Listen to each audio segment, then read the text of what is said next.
Welcome to Voices in Social Work, a Carleton School of Social Work podcast. We discuss important topics in the field of social work and give you the tools to start some new conversations with those around you. We acknowledge that Carleton is located on the traditional and unceded territory of the Algonquin Nation and are exploring ways to support Indigenous communities who have suffered in order for us to be here and do what we do.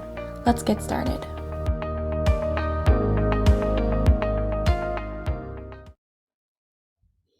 Hi, and welcome back to Voices in Social Work. Before the episode is introduced, I wanted to take a minute to acknowledge that this episode is being released during a time where there has been a lot of violence, death, and displacement due to the Russian invasion of Ukraine. I also wanted to note that there are many other areas of the world with armed conflicts and crisis situations. The Armed Conflict Location and Event Data Project, or ACLED, highlights Ethiopia, Yemen, the Sahel region of Africa, Nigeria, Afghanistan, Lebanon, Sudan, Haiti, Colombia, and Myanmar as areas of conflict that are likely to worsen in 2022. I have a lot more to learn about what is happening in these areas, but I'll just say that my thoughts and prayers go out to everybody in situations that I can't even imagine. One suggestion I have is that if you are looking to donate to any humanitarian efforts, consult charity evaluation sites such as Charity Intelligence Canada to ensure that your money will be used well. Thank you, and we'll now move on to the podcast episode. Hi everyone, this is episode 6 of the Voices in Social Work podcast. Today I am joined by Emem-Obong Lucia Inyang, who among other things is a graduate student in Carleton's School of Social Work. We compare our experiences in graduate school as racialized students, question the idea of impostor syndrome, and Emem also shares about adjusting to grad school in Canada as a new immigrant. We end with some advice about how to make it through or maybe even thrive in a graduate school environment. Please note that everybody has their own unique experience in graduate school, so if any opinions or advice that Emem and I give don't work for you or don't speak to your experience, that's okay. Remember that whatever you are thinking and feeling is valid. Feel free to take what benefits you from our discussion and discard what does not. Thanks, and now on to the episode. So thank you, Emem, for being here and for agreeing to have our conversation today. No worries. I'm happy to be here. So for just as an introduction, our topic is going to be about our experiences in graduate school. We were both MSW students. I finished recently and you are almost done. So we're also going to talk a little bit about our university experiences in the MSW program and also just in university in Canada in general. There are some ways that we've had similar experiences and some ways we've had really different experiences. So we're going to talk a little bit about those. Hopefully it's interesting. This is the first episode I'm going to be doing where I'm going to be answering some questions too. So we'll see how it goes. There's always a first time. Yeah. Everything. I know specifically we wanted to talk a little bit about the whole university experience through the lens of being a racial minority in Canada. How did being a racial minority in your classes in university affect your experience in graduate school or in university in general? Oh, you just threw that one at me. I wasn't ready. It's a tough question. It I'm is. thinking like maybe I can rephrase it like, are there things that you liked about it or really didn't like about it? I mean, I would say, I think you and I did talk about this a few weeks ago. So my first grad school, it's a bit different now because my first grad school, which was in SFU, Simon Fraser University in BC, I was the only Black person in my class. Although I wasn't the only minority in the sense of I had like other Asian classmates with me, but I was the only Black person. And I think, not that I think, I know I was the first Black person that was admitted into that program. So it was a bit challenging at first because it was difficult for me to make friends, and considering I had just moved from Nigeria to Canada. So if you want to talk about like culture shock, everything, the weather, the food, just getting to know people and how to make friends, how to navigate the system, even with the transportation system, everything was very different for me. And like I said, because I was the only Black person in my class, I didn't know who to go to talk to or ask questions when I was a bit confused, or like when I didn't know the next step to take. And I was very shy, and I didn't want anyone to think that, I don't know what I'm doing. Again, and most times when you ask questions, people would sometimes even answer you and be like, it's grad school. So kind of like, you should know it, you should figure it out yourself.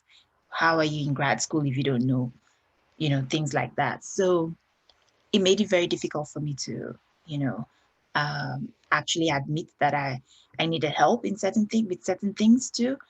With Carleton, it's a bit different in the sense that I have done grad school before, so I'm familiar with how grad school works, and I've lived in Canada for at least 8 years, so I'm a bit familiar with the system. And in my class, I'm not the only Black person, so that makes it a bit easier. I've got other Black classmates that are in my program, and we get along really well. So it makes life so much easier. And Carleton was actually the first grad school, that I had a Black professor. So I remember being very excited when I saw her in class. I was like, yes, it made it easier for me to feel normal, and it made it easier for me not to be afraid or scared of making mistakes. Even if there's still a little part of me that gets really nervous to like, make any mistake, or to be seen like I don't know what I'm doing, right? But it made it easier. What's the question again? That was Yeah. good. No, I'll kind of jump off that if that's okay. So I did a little research too. There was a lot of people telling you should already know this. Yes. So I Yeah. found that in my research too about newcomers, Mm-hmm. immigrants coming to Canada for university, Mm-hmm. students, even undergraduate students, Yeah. being like moving to Canada and experiencing that there's a difference between visiting a country and then moving there, Yeah. because there's all of these unspoken rules. There's a lot of, I read some research about these interviews with these undergraduate students, and they were talking about how there was all these unspoken rules that they didn't know Yeah. about. Yeah. Sometimes even the look too. What do you mean by Uh, the look? So let's say, okay, for me, like when I first arrived and given assignments, again, the educational system here is a bit different from back home, right? So here you're like writing papers and like having deadlines and things like that. And sometimes we would have like assignments, and maybe I'm not very clear with what the professor is expecting me to write, or like how to go about it. And writing is something that when I moved here, I realized that every country, and I could be generalizing, but like every country kind of has a style of writing, Oh, okay. right? So the way I would write papers back home in Nigeria is a little bit different from the way the professor would expect me to write a paper here. What's the difference? Like, how would you write them there versus I here? don't know how to explain it. That's the tough thing, because what I'm saying this is because when I wrote my first paper, my professor was like, "Oh, this is not good. Oh, You need to rewrite it," kind of thing. And for me, that was good, right? It's the same way like when you hear people say, there are other ways of knowing, right? So like if we're given assignments, and I like back then, like, and I'm not very clear with how the professor wants us to go about this assignment. And let's say I'm asking a question, like I'm asking my classmate question, and that was back in BC, right? Sometimes the the look that I got from them, and this could be me interpreting it that way, but it was not like a good look, like, oh, come out, I'll let me put you through, or let, but it was more of like, you're in grad school, like you should know this kind of thing, right? Or like, um, don't ask me kind of look. You can just Um, tell. I think a lot of times when you ask a question, I can tell too when I like talk to somebody about something. Maybe it's the way they talk yeah, or their face, like their yeah, facial expression. You can tell when someone understands and when someone is like, "Why are you talking to me?" exactly. And so most times, even when they explain it, I'm still not clear, but I'll be like, oh, I'm clear. That's fine. Just because I just like that situation is getting very uncomfortable for me, right? And I just want to kind of leave. I've noticed that a lot too. I think with a lot of people that don't speak English very well, or a lot of times people like women of color, when someone explains it to you and then you don't really understand, but you don't want to ask again, you just say that you understand, right? Right. Because you know that's what the person wants to hear. And like if you True. ask again, then they're going to be more frustrated and they're going True. to be giving off all these cues like telling you that you're an idiot. Yeah, basically. Wow. But yeah, but I guess everything happens for a reason and we all learn. And I would say, because just looking at the question where you said, what did I like and what didn't I like? Mhm. Obviously, with my first grad school, there are so many things I didn't like. I didn't like the fact that I was the only one in my class that looked like me. I didn't like that most of the readings were not inclusive. So most of the readings are either by, Canadian authors or Australian or American or Chinese. Very few content from Black scholars, right? And very few content from, talking about African regions and things like that. So, yeah, that I didn't like. But, I didn't realize all that at that moment. I only did realize it pretty much when I was almost done with the program. And That kind some of happened to me too. and some I realized when I was done with the program. When I was in the program, I didn't realize it. I have similar things. So I think I'm a little different from you where I was born in Canada. I understood a lot of the like what was kind of required of Yeah, university and that kind of thing, and I knew how to get around and talk to people in a way yeah, that would be like very familiar to them, so that was fine for me. But it was still a little bit of a strange kind of culture shock because when I went to grad school at Carleton, that was the first time I had really been like in a really white space where there was a lot of white people and white perspectives, and I felt a little bit trapped. It's not the first time I was kind of in a space where I was the only person that looked like me, I think, maybe. I think it was the first time that I felt like really stuck in a space where I was the only person that looked like me or one of the only people. yeah, I also found the readings to be a little bit tough because a lot of the readings we did, especially in first year of the MSW program, they're about privilege, but they were all told from like a white perspective. So I really struggled with like, okay, so how am I supposed to learn this then? yeah, Or I guess for me too, there's the whole thing about like whenever I learn about history or Canadian history, there are Canadian conversations, yeah, especially around race. I didn't have at that point a lot of exposure to like anything beyond the kind of basic idea about white privilege. And so then I was like, where do I fit into this whole privilege hierarchy? Because nobody yeah, had told me. yeah, So definitely the readings thing, I understand a little bit. And I also felt like I didn't really understand how I was reacting until afterward as well. yeah, yeah, true. And because there were a few other people in my graduate class that were also people of color. Not everyone was Asian like me, but there was a few, and then there were other people of color as well. I don't know, maybe we just all hit it really well, but I feel like none of us ever talked really, at least to me anyway. I never talked Yeah, to anybody about what I was thinking and feeling. Maybe because I didn't really understand it. I felt like I didn't really know what to say about it. Those people are kind of supposed to be the support, but we like didn't I have also, it together enough and stuff. Like we couldn't talk about it at that point. yeah. And from what I've also observed, and again, I could be wrong, so a disclaimer there. Um, so you were talking about, being like the only, like, feeling what you're feeling as probably the only Asian in your class, but also having other classmates that are people of color, but you guys are not really interacting with each other to express what you're feeling, or like, or just having the opportunity for a conversation, right? And I've And talked to them afterward after we graduated, and I was like, "Were you feeling this way too?" And they're like, "Yes, I was," but we couldn't. I don't think it I was think possible I for us to have talked about it during yeah, grad school. because We were most just like trying to live. yeah, Like, trying to leave one too.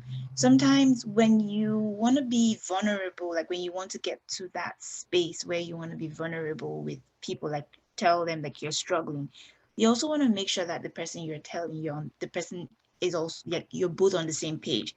You don't want to, pour out how vulnerable you are and how you're struggling with school, with assignments, with, you know, all up in your emotions.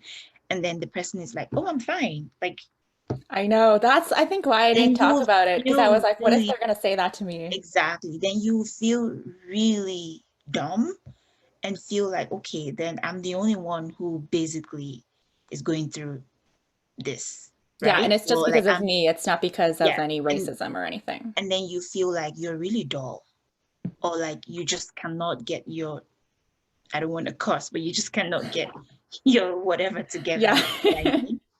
So most times when people want to discuss, like want to go there, they want to make sure that, they are on the same page.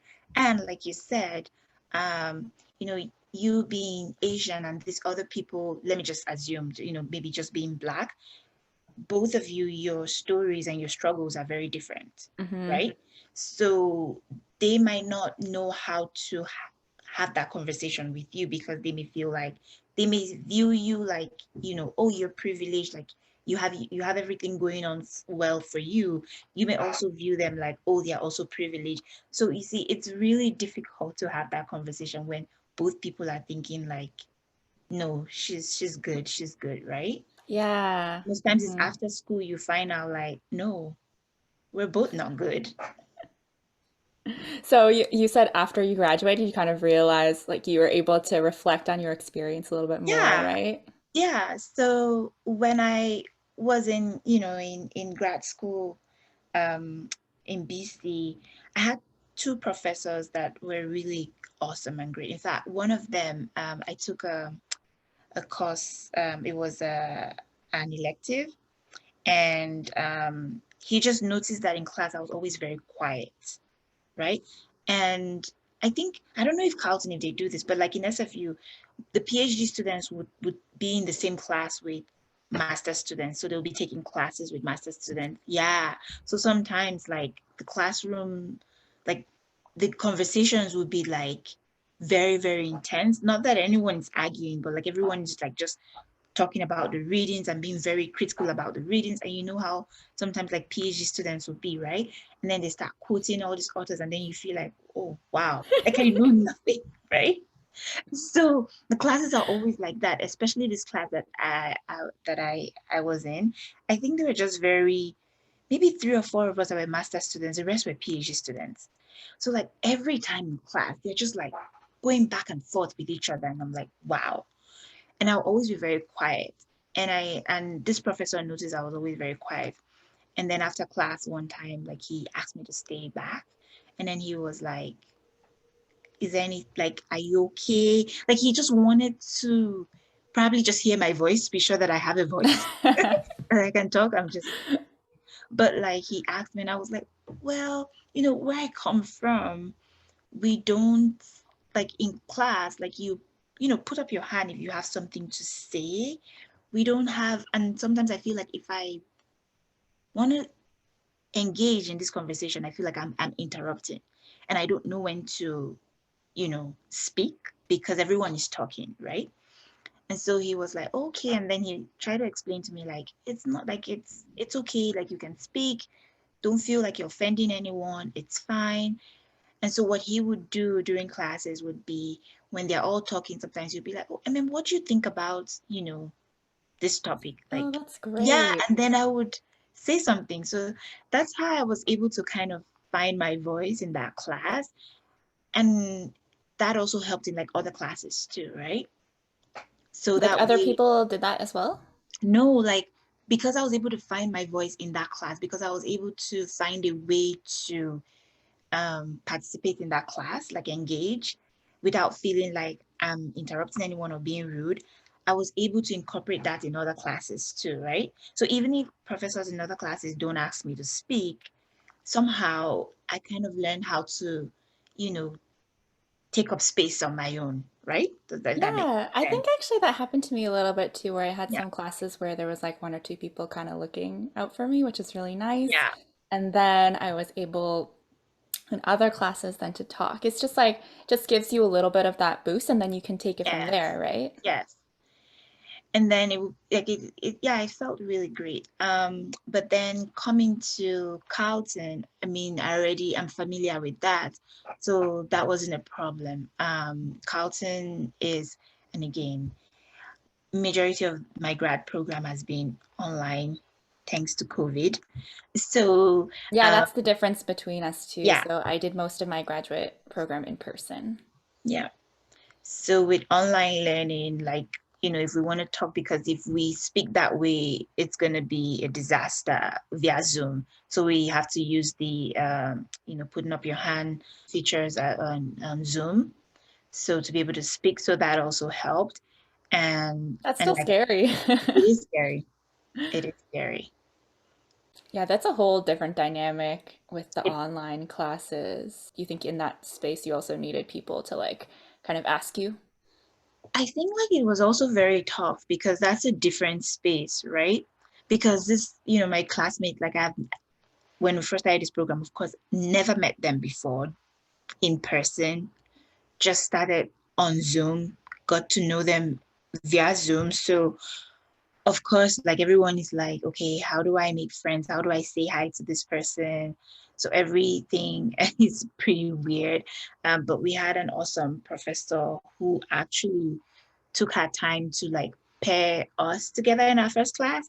So like she would like, yeah, so we had to like write each other if it was going to be text message, email, whatever, just, say hi to Oh, this person and this that's person. so great because one-on-one is so much easier, Yeah. right?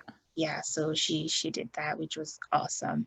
Um, but like I was saying with online learning, I don't know. It's tough, I think. It takes away that excitement, to be in class, your first day of classes, to actually see what the school looks like. So that whole excitement is gone. It's just like from your bed, maybe take a shower and then straight, you know, turn on, like open your laptop, turn it on. So that excitement gone. Yeah. Yeah. Hmm. I wonder if I took the whole in person for granted because I think, especially in my first year of my graduate degree, I think I would have really enjoyed the online or it would have made me feel a lot more confident because I think part of it was like having to go in the room and be in the room with all these people and feel like Mhm. really trapped and everybody's opinions are flying around and everyone's talking so much about how much they know already. And I'm like Oh, sitting it there also like, happened online. It didn't stop people to also show how much they know and how woke they are. It didn't stop people. It also happened online. yeah, I wonder if that's like after some of our classes got to know each other a little bit better, people were talking about how they were feeling really insecure about being in graduate school, but I'm like, that did not come across the first week. Maybe people overcompensate a little. I don't know. Like maybe it's a strategy I for think so. some people. Yeah, it's for some people it's like their coping strategy, right? Mhm. So, and some people are just naturally very good at it. I found this article that I think you might like. Um, and it was definitely super interesting to me. And it was talking about imposter syndrome because I know we both wanted to talk a little bit about the idea of imposter syndrome. And I found this article. It's by the Harvard Business Review, Mhm. and it's written by these two women. They also reference this lady. Her name is Talisa Lavari, and she wrote a book called Confessions from Your Token Black Colleague. And in the book, she reflects on imposter syndrome, or the imposter syndrome that she faced in her workplace when she got a new job. But she realized that it wasn't really imposter syndrome, but it was more just like systemic racism, kind of making her not feel confident in Mhm. herself. So getting all this subtle negative feedback of people not expecting her to be able to do things or to be as competent as the white men that were her colleagues, Yeah. that kind of resulted in her feeling a lack of confidence. Yeah. But she was saying, "Oh, it's not because I don't think I'm smart or I don't think I'm capable. It's Yeah. that I'm getting all these cues that I don't belong." So that was like interesting. And then the authors of the article, they were saying, "Oh, that's a little bit different from imposter syndrome. Imposter syndrome is more like a psychological thing, like you think you don't deserve it." And I think for me anyway, I knew I could write the papers, and all of that, but there was all these subtle cues that kind of made me feel like, oh, not that I wasn't smart enough to be there, but just that I didn't belong there for some reason. Maybe it's our individualist culture. My brain automatically set to, oh, you're not good enough to be here. Yeah. I don't know what you think, because it definitely made me rethink the idea of imposter syndrome. We talked about it a lot in grad school, but this article was saying a lot of imposter syndrome that people tell women that they have, a lot of times it's just systemic racism because you know you can do it, but it's just all these people telling you that you can't. Yeah. And I think that that also comes from our experience, with certain like certain situations that we've had in our lives. Let's say, for example, you're applying for a job and you know that you're very good, like you're a very good candidate, right? And maybe somehow you're not given that opportunity because of, let's say, because of how you look, right?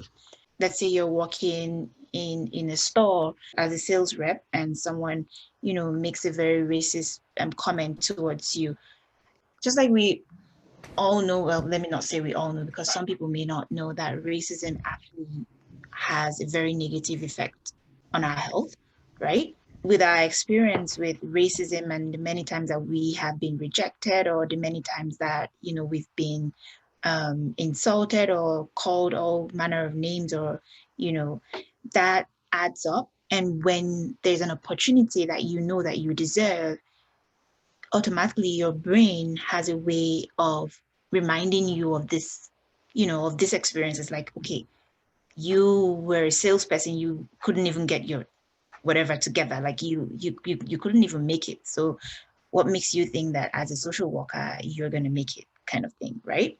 It's like the Oh, pathway in your brain that's already exactly. carved out and your brain just goes back there automatically very Exactly. easily. Yep. So and then sometimes you feel like you don't deserve good things coming your way, or even when good things are coming, you're just waiting for the other shoe to drop, because you're like, okay, this is too good to be true. When is it going to go left? Because normally it doesn't happen this way for me. Oh, you're almost done with school and you are having serious doubts with everything you've learned, like, did I even learn anything? Will I even get a good job? And even if I get a job, will I know how to be a good social worker? Will I remember to write assessments? So it's just because you're not used to having it easy. Let me put it that way. You're not used to having it very easy, or you don't have certain, you're not privileged, so you doubt yourself very often. Yeah, that's how I see it. That's a good point. Anything else you want to say about this topic? There's a lot to say about this topic, actually. Even like starting school for the very first time, grad school, right? Even after you put in your admission, you submitted your application and you've gotten the admission and you're about to start. and let's say your first day in school, and you just meet, like we're just saying, like everyone gets to introduce themselves, and they're like saying all these amazing things that they are doing and how awesome they are and how much impact they're making in the world, and you're like, oh, wait a minute, where am I? Like, am Yeah, I that like, happened to me too the yeah. first week. And someone tells you, oh, they're working, let's say they have this awesome job, they're like already a coordinator, or they're this, they're that, and you're like, wow, I'm not there yet, Yeah. right? So I wondered like why people would do that because I think to me that doesn't really seem that appropriate in that situation. But also I'm wondering like if that's a cultural difference. You mean like people saying what they are doing and how, Yeah, because I think for me, the only reason I would be doing that, like saying like, oh, based on this experience and whatever, like I know this and I did all this stuff, is if I wanted to kind of show off a little bit. Just for me, maybe right, that's like part of my personality, part of the right. my culture and the way I grew up. And I wonder if for other people, maybe it's not that. Maybe it's like just natural for them to talk about themselves a lot. I think for some people it's just very natural. It has nothing to do with them. Yeah, it could be a little bit of showing off, but some of them just want you to know how smart they are, or just want you to know, like, okay, like this is what I'm doing. Like I have achieved this. And some of them are just proud of who they are, which is, there's nothing wrong with that, Yeah. right? But again, it's very normal for, someone else to feel like, oh, especially when you haven't gotten to that stage in your life, right? And you see someone who, let's say, is even younger than you, or not necessarily young. Oh, yeah, most times if the person is older than you and the person is saying all these things, it's expected because you're Yeah. like, yeah, they've had all this, experience and things like that.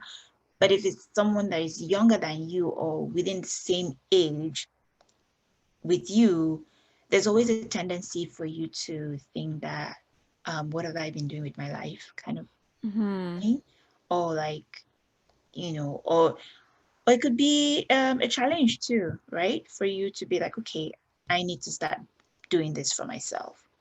But it's always tough if it's like the first day of school, right? Because then you already feel intimidated. Um, like you are like in like you feel like you are in a room full of really smart people. You have to Hmm. bring your A game. Did you really feel that way at the beginning? Because you were saying you did some other university My before first and stuff. No, So, when I first came here to Canada in SFU, I did feel that way. For sure. I did feel that way. But here in Carleton, not so much because I'm very used to people just talking, saying, well, you know what, I don't want to, but you know what I mean. yeah. I'm very used to people just BSing their way through everything, right? Um, I did have a friend back in SFU that I remember one time we're studying together, and you know how they'll give you like 5 readings to do, through like so many readings, Mm, and I'll be struggling with even finishing, let's say 2 or 3. hmm. And then in class, like I would see people really, really talking about the readings, and I'm like, do you guys actually read every single, like everything? And she would tell me, not really. I'm like, so how are you able? She's like, you just BS. So you read the introduction, you read the conclusion, you go online, read what people are saying about the author and the book, and then you come to class and BS. And I'm like, oh. She's like, yeah, you if you want to read everything, you can, but sometimes there's no time. I was like, wow. So that's what I'm saying. So if you are not careful, if one is not careful and you're in class, if you don't know these things, you actually think, wow, you're behind. Kind of one of those unspoken Yeah, things that you don't know about if you're just coming in new, right? yes, exactly.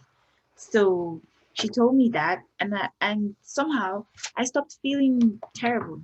So, like I was saying, so with this grad school, um, and like we were saying before, a lot of things that I've experienced here at Carleton has really made me very grateful for my first experience with SFU, right? And a lot of things that I experienced in SFU has made me really grateful for Carleton, right?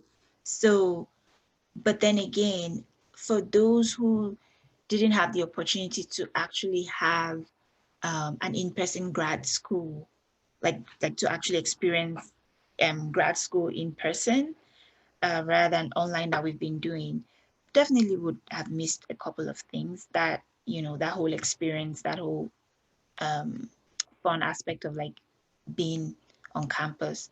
But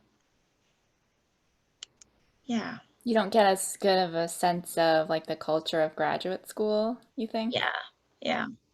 It's very different online for Mm-hmm. sure. Yeah. Yeah. Okay. I think this is a good time to take a quick break. So we're going to come back and talk a little bit more about some advice or some application to what we were talking about.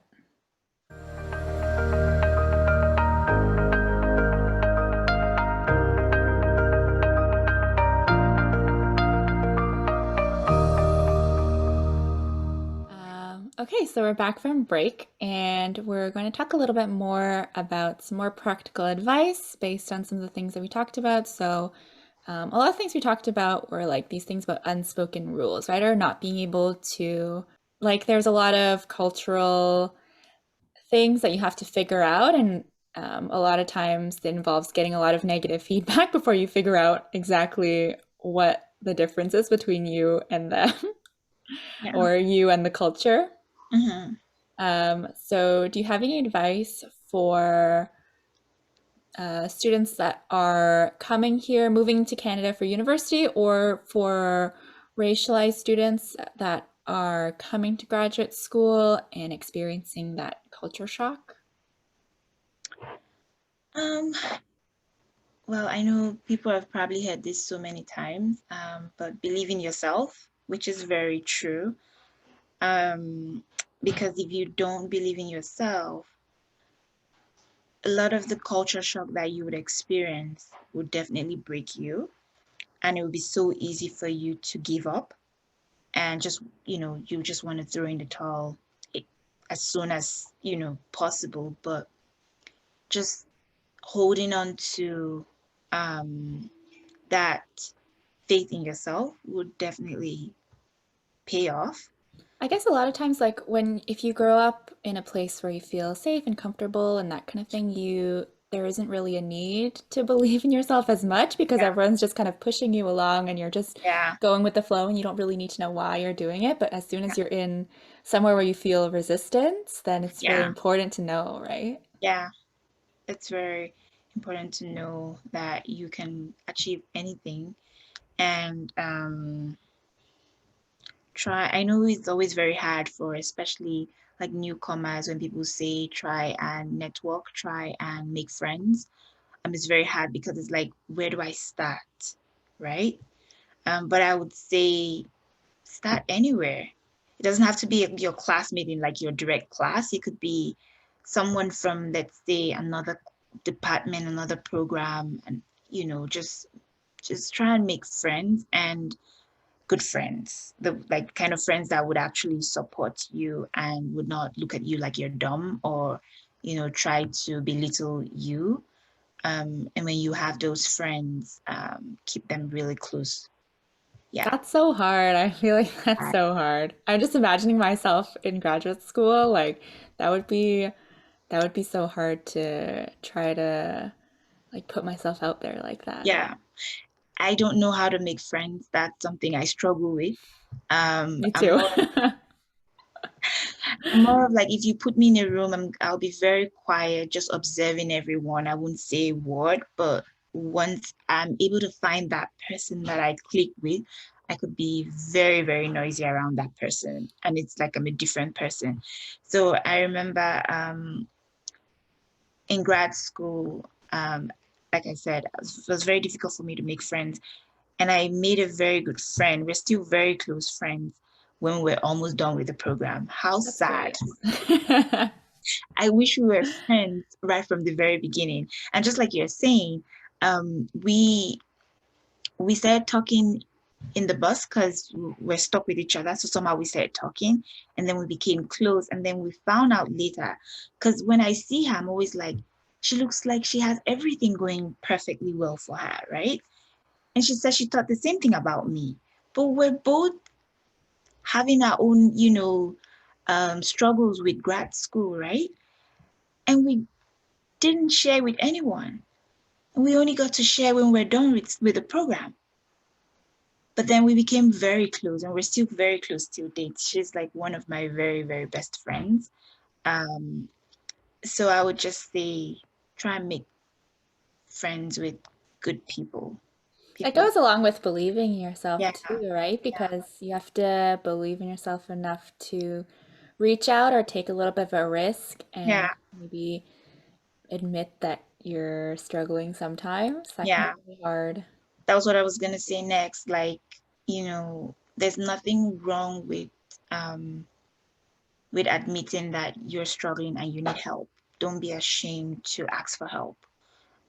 Yeah, some people are gonna give you that stare that we're talking about, like, why are you asking me questions kind of look, but um, don't be afraid to ask for help. You'll be surprised. People are also going through what you're going through.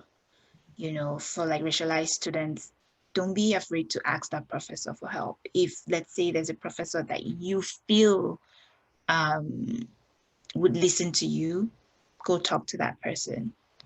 Ask for help, because not just for, it's also good for your own mental health too, right? Because having to deal with all of this alone as a newcomer is a lot. And being far away from home, being far away from that support system you were talking about earlier, Monica. So just asking for help, there's nothing wrong with that. Don't be ashamed of that. Go for Maybe, what you want. okay, yeah. Yeah. Wait, can you explain a little bit more about Go for What You Want? So let's say, for example, as the social work program, we always have placements, right?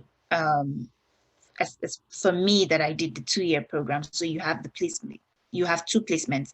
The first placement, which would be in the winter semester, and then the second placement, which would be in the summer. So if you already know what you want to do, maybe you want to do clinical social work, or you want to work with community, and there's a place that you would like to work, or like an area of research that you're interested in, and that's what you really want, go for it, right? Don't take no for an answer. Don't ever doubt yourself. If you don't go for it, and let's say you're done with the program, you're always going to think, what could I have done differently, right? Yeah. That's another unspoken rule in graduate school, I think, as well, that you need to make your own opportunities to do Yeah. extra things, that they won't always be presented to you. In a lot of ways, that's not fair to people who are new immigrants and don't understand kind of that Mhm. culture. But for people listening, it is Yeah. that is something. So if you have an interest, go explore it Yeah. Go more. explore it. Don't think because, okay, because I'm an immigrant, maybe this would not be applicable to me, or like, oh, I'm an immigrant, maybe I should dream little, like I shouldn't dream too big, right? Because, oh, this would never come my way, because they would have to think about, the Mhm. Canadians first, or think about other people before they think about me. You would be surprised. You'll be surprised that actually they are thinking about you, or they want people like you. They want people like you in that program. They want people like you in that profession, because that would begin to create more room for them to have that conversation, right? About, being more inclusive, about having another way of knowing things, or getting things done differently, rather than how things have been done in the past and it's not working. So you never know, right? Yeah, a lot of times there are the opportunities there, but you kind of need to ask for them. Yeah. Yeah, or kind of probe and see if they are there. Sometimes, like even with supervisors or professors, sometimes there'll be opportunities Yeah. to kind of explore more of your interests. Hmm. And it'd be a good idea to ask and see, oh, oh, I really like this topic that you were talking about. Is there any other Yeah. way I can volunteer with you to help out? Or how can I learn more about this? How can I pursue this further? Yeah. Sometimes people will help you out with that if you Yeah. ask. Yeah. You know, yeah. If you don't ask, you never know. But I know sometimes it's really tough, especially for um, immigrants and like people of color to ask because they don't want to get rejected, because there's just something about rejection that it just has a way of just making you go back into that hole, just crawl back into that hole. And when you get rejected, it's like, It's like okay, that same brain pathway, right? yeah, Because you're trying to believe that it's okay to be yourself, but then yeah, then you try to take a step out, but as soon as you get rejected, you go straight back into the same yeah. mindset, right? And you may never want to try again. So most times people are always very scared to ask for what they really want. And I'll say another advice I have is have fun, whatever you're doing. Canada, if you don't make time to have fun, and if you don't try to make ways to have fun, you probably will never have fun in this country because it's so busy. Life here is like so busy. If people are not having two jobs, they're either in school, like there's something always happening, right? And it's so easy for you to not have a social life and be so yeah, so busy with things that I don't want to say they don't matter, but like, yeah, There's a lot of things that aren't going to matter in a few years, yeah, right? yeah, yeah. So just have fun. If it's grad school you're in, have fun. If it's placement, try to have fun. Yeah, it's kind of like self-care. For example, in placement, what are like the ways that you had fun in placement? In placement, yeah, like trying to talk to um, other students in your place of placement, right? I was very lucky to also find like other students from other graduate programs, like even from other schools, right, in Canada, doing their placements there. So we would, like, let's say during lunch break, we'll get time to like just have a quick chat, which was nice, and then just get to know them and just hear about their program and their school. And not, some of them were not even doing social work; they were in Hmm. like other programs, yeah. And other ways to have fun. I feel like you just have to create that fun. Yeah. You have to make room for it. A lot of times I stop myself from having fun because I'm so worried about what someone else is going to think, if True. they're seeing me or if I say the wrong thing Mm-hmm. or that kind of stuff. Mm-hmm. And in True. order to have fun, you have to let go of that a little bit. True. My supervisor at where I did my placement, really, I had two supervisors, really nice. So it was easy for me to have fun because sometimes like they were just really nice and easy going people that it didn't feel like, I mean, they wouldn't, like, when it's time to do the work, it's time to do the work. But then when it's time to also like, talk like, like colleagues, they would also try to make you feel like you're on the same level with them Oh, and that's so try to bring nice. you in. Yeah.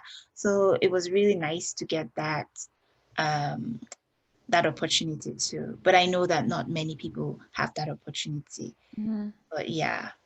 Since we talked a little bit about imposter syndrome, or also the way races and the culture in Canada can kind of Mhm. influence imposter syndrome, do you have any advice for people that are kind of Wow. experiencing that in graduate school? I thought about what I wanted to say about this, so maybe I can go first if you want. Yeah, yeah. But then before, like, I'll answer the question, but of course you go first. But I also wanted to know, because you finished grad program, right? And then how was it like for you, wrapping up school and trying to go into that, should I say, the labor market? Like, how was that? And in terms of like imposter syndrome, like, how were you able to handle all that? Oh, yeah, I think that's really hard. I mean, I did a bunch of webinars and I looked up a lot of research about like how to interview or like tips that people were giving. And I kind of realized that eventually I just have to be myself. So there's all this advice. I mean, people are giving you all this advice about what you should do to get the job or that kind of thing. It was just really important for me eventually to realize that I need to also feel like myself, or I need to feel like really genuine when I'm doing things. So like whatever resume format I choose, I'm gonna choose it because I think it reflects me best or because I like it and not because it's what somebody told me to do. Right. Or I'm going to try to be myself in interviews, even if that means that maybe I'm a little bit shy, but because they're asking me questions, it's helpful because then you can answer the questions. That's a little bit Mhm. easier. I definitely calmed down a lot once I said, oh, I'm just going to I'm going to do this my way, even if it's not exactly the recommended way to do everything. Yeah, But I think also that came with advantages because I know what's appropriate and what's not appropriate because I'm Canadian. So true. I kind of had a leg up there, and I don't know if everyone would be able to kind of enter the job search and be able to do everything feeling super genuine. I don't know. And because no, because I was just thinking when you asked me that question, if there's any advice I have for people, especially students who are experiencing imposter syndrome, and I'm just thinking like, what advice do I even have for myself when I feel that way sometimes, right? I can go first. I thought of what I wanted to answer for this question, thinking about my past self in graduate school. From what I've heard, a lot of people say if you're feeling alone, the answer is to find a community or to find someone who's feeling the same way as you, Yeah. right? I would have really struggled with that advice when I was in graduate school, though, because I really felt like I couldn't talk to anybody because I felt like to make it through, I kind of had to lie to myself a little bit that I was all right with it. Yeah. I just really didn't want to open a big can of worms that I couldn't close before I graduated. I'm like, I just need to make it out. I don't know if I could have reached out even when I was in graduate school. So for people maybe like me who feel like they really can't reach out and they don't have any options, Mhm. one thing I think that I could have done is done a little bit more research. So what's great is that there's a lot of content online or in books or other places that you can look where there are people who are experiencing imposter syndrome and talking about it, even like on the other side of the country and the other side of the world in every place, doing research. I think in some ways, or reading about other people's experiences, even if I felt like I couldn't talk to anybody directly around me, I feel like that would have helped a lot. And then maybe could have even given me the confidence to reach out a little bit more. I agree with you. So, like, just doing that research to know how to go about it, like, if it's like finding a communities, or like a support system, like for example, those who are, let's say, religious, maybe like, being part of like a church group, yeah, or like, let's say, for example, like in my case, it may be, let's say, finding like a support network within my community, within, let's say, the Nigerian community that I can, be part of, because sometimes they could have like really important information about, sometimes even about job opportunities, right? And there could be someone in that group who, let's say, works in a place and they're hiring at the moment. And that could also help. It's kind of like networking too. Um, So eventually you do need to reach out, but yeah, it's kind of it's it's it's about kind of building up to get to that point where you can do. yeah, it's funny because everything about being an adult means you have to do everything yourself. You have to reach out to people. Yeah, you want a job, you have to reach out. So I think that is one way to go about it. That's, I guess, an advice in that sense. Um, Another advice would be, if you can, before you're done with school, if you're lucky enough to have friends in school, especially in your program. Like, for example, my program, I guess one of the advantages of COVID and learning online was that somehow it actually brought us together. So we could admit, like my classmates, we could admit at a very early stage that, we're definitely missing out from that in-person opportunity, where if, we're in class, we would just say hi to each other. If we had questions, we would just ask each other in person. So we were able to have that, we're able to connect with that pace. So we have like a group a WhatsApp group where if we need anything, we just ask questions and people come around and they answer. So what I'm trying to say with that is, if you're lucky enough to, build those connections while you're in school, like have those friends, it's always very good, because when you're done with school, you still have them, right? And you can still go to them for, like, if you need help with anything, or if you're struggling, or let's say even in your practice, if something is going on and you kind of need more clarification, or even if you need to support your clients, let's say like resources, and you have a friend who's working in an organization that can actually help, that also helps too. So yeah, again, it all comes down to making connections, sadly. You have to do that yourself. Not that it's sad, but like, It's just harder. it's hard. Yeah, it is. That's why I'm saying it all comes to that. Yeah. So yeah. I think, do you have anything else you'd like to say? Otherwise, I think that might be a good place to end it off. I'll also say I have, before, when we were kind of leading up to this podcast, we were talking a little bit about giving some advice for students who are about to graduate looking for a job, especially if you're a new Canadian or a new immigrant or an international student. So I'll link some resources in the description that you can Yeah. look for. But do you have any final thoughts about this whole topic about graduate school? You just talked about like looking for a job, and it just something I just had a thought. And I was gonna say, like, especially for like courses where you have the opportunity to do like placements, internships, and things like that, or co-ops, like it's really good that you take it very, be very serious about it. Try to build connections there. Again, I'm sure everyone's tired of hearing that. It's always very helpful, and try to, keep in contact with your supervisors. Aside from them helping in terms of like being a reference, when opportunities come up anywhere, they could also, bring it to your attention. So that helps too. I don't really like just making small talk, especially over email, but I think if you can find small ways to either ask them for a little bit of help or offer a little bit of help, like small favors, that can kind of help keep Yeah. up the relationship.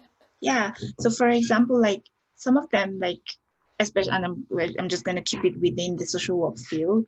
So let's say you have an assignment, or even if you know the answer to the assignment, you know how to go about it. Sometimes, like, you're talking about like making that small talk, or like trying to make, create conversations. You could always give them a call or send them an email and just get their feedback on an assignment, like a question, just to try and build that relationship and just have that connection, alive, kind of thing.